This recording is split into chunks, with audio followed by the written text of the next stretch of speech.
केसला विकासखंड में भू माफिया सक्रिय, आदिवासियों को उनकी जमीन से कर देते हैं बेदखल, अधिकारी नहीं कर पाते कार्रवाई। केसला ब्लॉक जो कि आदिवासी बहुल क्षेत्र के साथ साथ पिछड़ा इलाका कहलाता है, जिसके उत्थान और डेवलपमेंट के लिए हजारों योजनाएं लाई जाती हैं। और तो और यहाँ के लिए पूर्व मुख्यमंत्री शिवराज सिंह चौहान ने विशेष पैसा एक्ट की घोषणा की हुई, आदिवासी समुदाय को साधा और उन्हें सक्षम बनाने की कोशिश की। पूरी भाजपा सरकार आदिवासियों की हितैषी कहलाना चाहती है। आदिवासियों को सरकार के ही लोग प्रताड़ित करने में कोई कसर नहीं छोड़ रहे।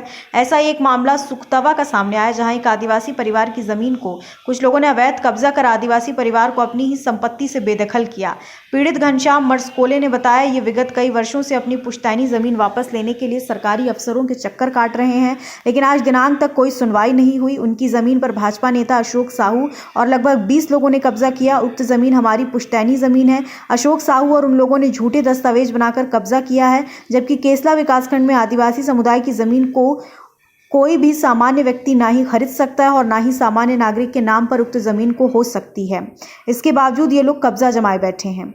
पूर्व में मेरे पिता द्वारा भी उच्च न्यायालय में सभी दस्तावेज प्रस्तुत किए जा चुके हैं। पिताजी के देहांत के बाद मेरे द्वारा सभी अधिकारियों ने समक्ष जाकर गुहार भी लगाई, फिर भी मुझे न्याय नहीं मिला, क्योंकि कब्जाधारी लोग धन बल और राजनीति से सक्षम हैं और हम उस लायक नहीं हैं, तो हमारी कोई सुन नहीं रहा, हमारी कहीं सुनवाई नहीं हो रही। जबकि पूर्व अनुविभागीय अधिकारी ने दिनांक 30/6/2023 में अतिरिक्त तहसीलदार को मेरी भूमि खाली करवाकर मुझे सौंपने का आदेश दिया था। उस उक्त आदेश के बाद भी आज दिनांक तक मेरी भूमि मुझे नहीं सौंपी, बल्कि अधिकारियों द्वारा मुझे घुमाया जा रहा। जिन लोगों ने अवैध कब्जा किया उनके पास कोई सत्य दस्तावेज नहीं है।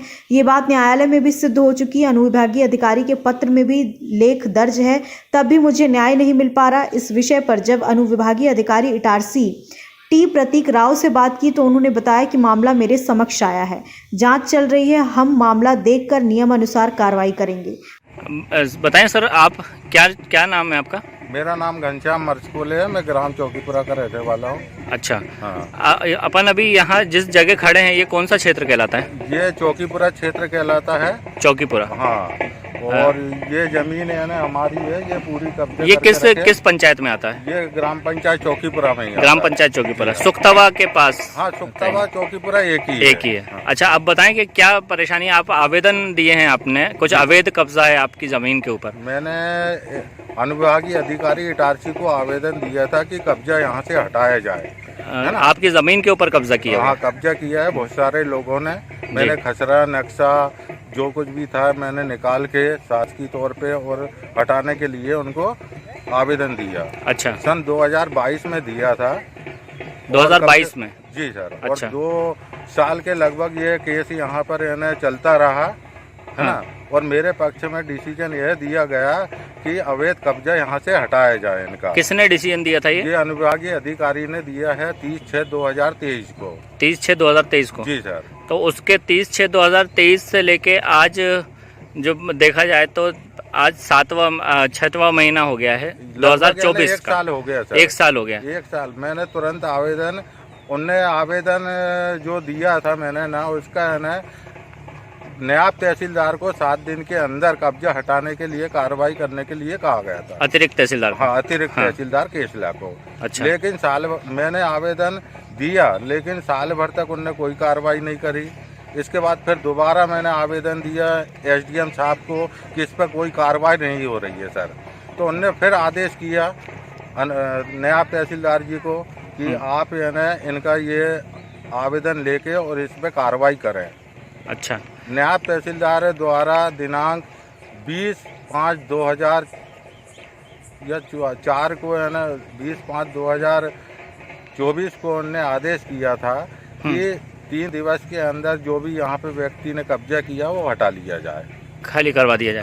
और आपको कब्जा सौंपा जाए? कब्जा सौंपा जाए जी।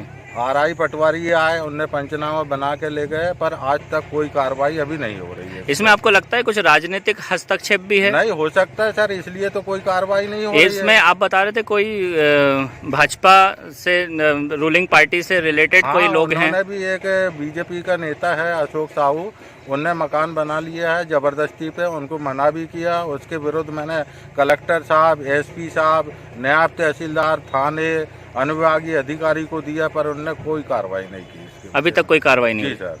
आप क्या चाहते हैं? तो मैं तो यही चाहता हूँ सर कि जो भी यहाँ पर यानी फर्जी तरीके से जो कब्जा करके बैठे हुए हैं उनके ऊपर कानूनी कार्रवाई होना चाहिए, है ना, और मुझे कब्जा सौंपा जाए।